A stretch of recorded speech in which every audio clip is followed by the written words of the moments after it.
Si les rapports commerciaux entre Israël et Bahreïn n'ont jamais vraiment pâti des différents remous politiques survenus depuis 2020, les relations verbales n'ont quant à elles pas toujours été excellentes. Mais dimanche soir, sur le tarmac de l'aéroport de Manama, ce sont des sourires et des accolades qu'ont voulu montrer les ministres des Affaires étrangères des deux pays. Avec seulement 24 heures devant lui, Eli Cohen avait tout intérêt à accélérer son opération séduction à destination d'un pays où, selon certains sondages, le soutien populaire aux accords d'Abraham s'effrite. Je crois que le but de notre visite, c'est de continuer à construire un pont pour les prochaines générations. Aujourd'hui est un jour historique, lors duquel nous avons inauguré l'ambassade d'Israël ici, à Manama. C'est d'ailleurs ma première visite au Bahreïn en tant que ministre des Affaires étrangères. C'est un pays en lequel je crois beaucoup pour notre avenir. De plus, nous marquons ce mois-ci le 3e anniversaire des accords d'Abraham.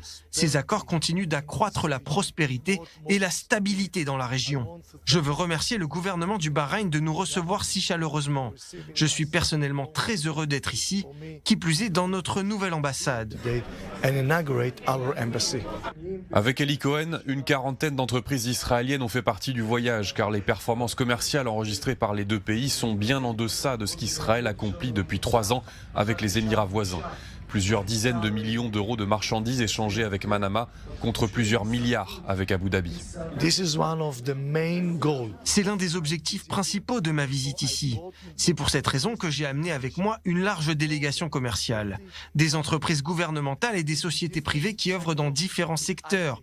Les hautes technologies, l'agriculture, les fonds d'investissement, l'immobilier, etc.